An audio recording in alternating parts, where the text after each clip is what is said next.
anya Ihiala Federal Constituency n'ụlọ ọgbakọ nnọchiteanya nke etiti Dr. Pascal Agbodike akwadogo ndị mkpọnta nkwado ya ruru 2,000 n'ọnụọgụ mee ha ka ha nwee ọlụ nke aka ha. Onye nta aka anyị bụ Chukwuemeka Modele nwetara anyị ozi na nkwado ọ na-enye gụnyekwuru ibunye ha laptọpụ ọgbara ọhụrụ ya na printa nakwazi akwọ ihe ọtụtụ ihe mmụta dị iche iche ma akpa osikapa ma ụgbọala Sienna nyere ndị ọrụ nchekwa Ihiala ndị ọzọ. Agwara gị ka o si gaa.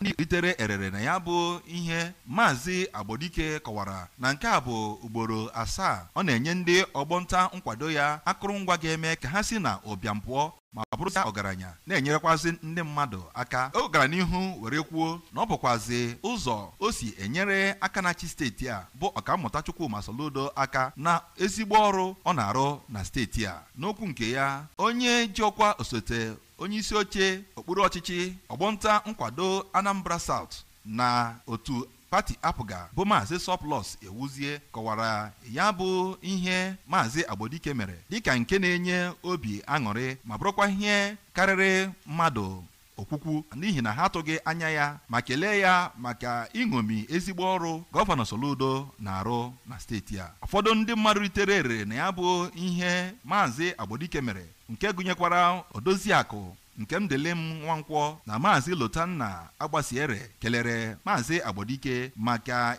inyere ndụ ha aka site n'ibunye ha akụrụngwa ndị ha ga-eji na-arụ ọrụ na-enyekwaziri onwe ha na ezinụlọ ha aka. Na Ihiala, abụ m Chukwuemeka Modele.